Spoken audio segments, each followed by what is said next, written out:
Hello everyone, welcome back to my channel. और आज मैं जो आप लोग के साथ वीडियो शेयर करने वाली हूँ बहुत ही ज़्यादा इंटरेस्टिंग है। अगर हम फ्रीलांसिंग वर्क करते हैं या घर से ही अपना एक ब्यूटी पार्लर रन करते हैं या फिर कोई प्रोफेशनली काम करते हैं, तो जो सबसे कॉमन क्वेश्चंस जो होते हैं क्लाइंट के, वो आज मैं आप लोगों के लेके आई हूँ कि आप लोगों को भी कई बार कंफ्यूजन हो जाती है कि हम उस टाइम पे क्या आंसर करें, जो कि मैंने भी फेस की है पिछले 5 सालों में। कि हमेशा क्लाइंट आके कुछ ऐसे क्वेश्चंस पूछते हैं जिनके लिए मैं थोड़ी सी कंफ्यूज हो जाती हूँ, तो उनका मैंने एक परमानेंट सोल्यूशन ढूंढ लिया है। तो मोस्टली जो क्लाइंट हैं वो आपके पास भी आके यही सेम सवाल पूछते होंगे और आप लोग भी कंफ्यूज होते होंगे कि ऑन द स्पॉट हम इस चीज़ का क्या आंसर दें, या फिर हो सकता है कि आप लोग गलत आंसर कर देते हो मेरी तरह। या फिर हो सकता है कि हमने जो आंसर दिया वो थोड़ा सेटिस्फेक्शन वाला नहीं था, तो क्लाइंट को वो आंसर अच्छा नहीं लगा। तो इस चीज़ से बचने के लिए मैंने इसका सोल्यूशन ढूंढा है कि मैं आज वही क्लाइंट के क्वेश्चन का आंसर दूंगी। तो मैंने यहाँ पे कुछ क्वेश्चन आंसर्स लिख रखे हैं, तो उसके अकॉर्डिंग मैं आपको बताऊंगी कि क्या क्या मैंने आंसर्स इसके जो है वर्ल्ड वाइड ढूंढे हैं, जो मुझे भी दिक्कत देते थे पहले पहले। तो वीडियो को ज़्यादा लंबा ना करते हुए मैं सबसे पहले क्वेश्चन पढ़ती हूँ कि कौन सा फेशियल बेस्ट रहेगा। अगर कोई भी हमारे पास आता है क्लाइंट, तो वो सबसे पहले यही पूछता है कि मुझे ये बताओ मेरे अकॉर्डिंग कौन सा फेशियल बेस्ट रहेगा। ठीक है, तो हम कोई भी कह देते हैं कि गोल्ड का करा लो, डायमंड का करवा लो या फिर पर्ल का करवा लो। हम ऐसे भी कई बार ऐसे ही आंसर दे देते हैं। और होता ये है कि या तो क्लाइंट को ग्लो नहीं आता या पसंद नहीं आता। तो उसका रीज़न ये है कि जो बेस्ट फेशियल ऐसा कोई नहीं होता है। ठीक है, हमें फेशियल हमेशा अपने क्लाइंट के अकॉर्डिंग, जो उनकी स्किन टाइप है उसके अकॉर्डिंग करना होता है। तो अगर कोई भी क्लाइंट हमसे पूछता है कि आप बताओ कौन सा बेस्ट रहेगा, तो उनके कहने का मतलब ये होता है कि आप मेरी स्किन के अकॉर्डिंग मेरे लिए बताओ कि कौन सा बेस्ट रहेगा। उसके अलावा अगर हम according to the skin facial करते हैं, तो उससे ग्लो भी आता है, स्किन अच्छी और हेल्दी बनती है। तो हमने जो फर्स्ट क्वेश्चन का आंसर है वो है कि हमने हमेशा क्लाइंट की स्किन एनालाइज करनी है, देखना है कि ड्राई है, ऑयली है, सेंसिटिव है, कॉम्बिनेशन है, नॉर्मल है, तो उसके अकॉर्डिंग ही हमने फेशियल रेकमेंड करना है। ठीक है, तो इससे ग्लो भी आएगा और आपका क्लाइंट सेटिस्फाई होकर भी जाएगा और नेक्स्ट टाइम रिटर्न के चांसेस 99% बन जाते हैं। ठीक है, सो नेक्स्ट सवाल है आपका, ब्लीच करवाना या फेशियल। तो कई बार क्लाइंट आते हैं, वो कहते हैं हमारे पास टाइम नहीं है, आप ब्लीच या फेशियल दोनों में से कोई एक चीज़ कर दो। या फिर कई बार पूछते हैं कि आप बताओ मेरी स्किन के लिए ब्लीच अच्छी है या फिर फेशियल अच्छा है।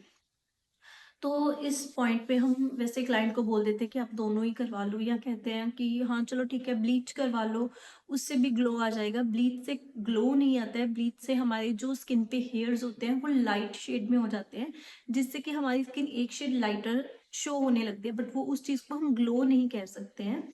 ठीक है, तो सबसे पहले तो आप क्लाइंट को ये बताओ कि ब्लीच एक डिफरेंट प्रोडक्ट है जिसके की यूजेस और जिसके की बेनिफिट्स वो डिफरेंट है। फेशियल एक डिफरेंट चीज़ है जिसका बेनिफिट और यूजेस डिफरेंट आएगा। तो ब्लीच से हम जब फेस पे यूज करते हैं तो हमारे फेस एक शेड लाइटर हो जाता है, हमारे जो फेस पे ब्लैक हेयर होते हैं वो लाइट गोल्डन कलर के हो जाते हैं, जिससे कि हमारा फेस ग्लो लगता है, होता नहीं है। और दूसरी तरफ जो फेशियल होता है उससे हमारी स्किन डीप क्लीन होती है, सेकेंड लेयर तक से डर्ट निकलती है, उसके अलावा हमारी स्किन पे ग्लो भी आता है। तो फेशियल हमारी स्किन को डीप नरिशमेंट, डीप क्लीन करता है, जो कि ब्लीच नहीं करता।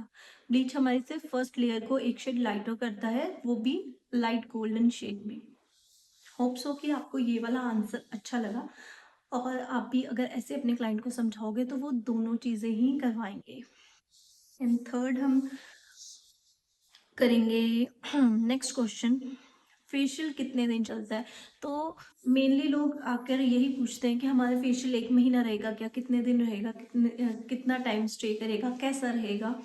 तो ये एक हम बोल देते हैं कि आप 15 दिन 20 दिन तक हमारे फेशियल का ग्लो रहता है। यहाँ ये XYZ कंपनी का फेशियल लो, इसका ग्लो 1 मंथ तक रहेगा। और होता क्या है कि क्लाइंट का दूसरे तीसरे दिन ही फेस डल होने लगता है और इस वजह से वो सेकंड टाइम आपसे सर्विस लेने नहीं आता।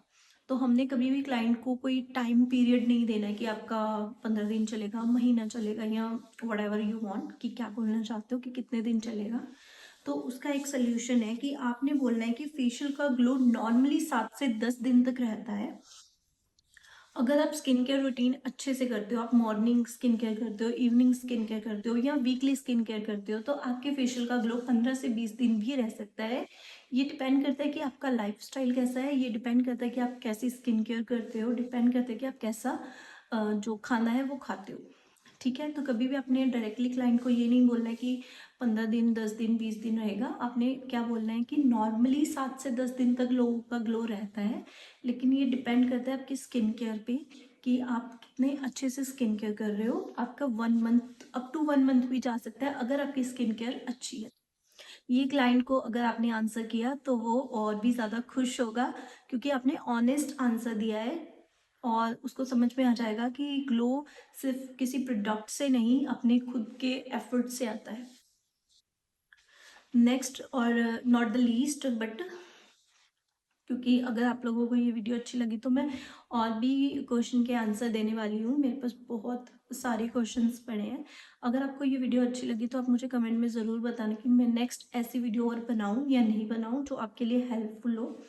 तो हम फोर्थ क्वेश्चन लेते हैं, ब्राइडल फेशियल कब करवाना चाहिए। हर ब्राइडल का एक रहता है कि हमें अपना ब्राइडल, जो लास्ट वाला ब्राइडल फेशियल है वो कब करवाना चाहिए। क्या हमें शादी से 2 दिन पहले करवाना चाहिए, या शादी वाले दिन ही करवाना चाहिए, या एक हफ्ता पहले करवाना चाहिए, तो कब करवाना चाहिए। ब्राइडल के टाइम पे हम लोग कोई रिस्क नहीं ले सकते हैं, तो इसलिए हम उन्हें सजेस्ट करेंगे कि ब्राइडल फेशियल शादी से 3 से 4 दिन पहले लेना चाहिए। उसका रीज़न ये है कि अगर ब्राइड को कोई भी केमिकल रिएक्शन होना हुआ, या उनके फेस पे कोई भी एक्ने, पिंपल वगैरह कुछ भी निकलना हुआ हमारे फेशियल से, तो उस चीज़ का हम सोल्यूशन निकाल सकें। 3 दिन पहले करेंगे तो हल्दी वगैरह लगेगी, तो हमारे पास इतना टाइम नहीं होगा स्किन को हील करने का। सेम डे बिल्कुल पॉसिबल नहीं है, क्योंकि फेशियल करवाने के 24 आवर्स तक हमने कोई भी हैवी मेकअप नहीं करना होता है। तो इसलिए आप 3 से 4 दिन पहले ही सुजेस्ट करें, और according to the skin suggest करें, एंड दैट्स इट ऑल। ये था हमारा आज का Q&A क्लाइंट्स के लिए। और आप इस वीडियो से अगर कुछ सीख पाए हो तो मुझे कमेंट करके ज़रूर बताना, और ऐसी और वीडियोस के लिए आप मुझे कमेंट में ज़रूर बताना। And do like, share and subscribe to my channel, and thank you so much for watching this video.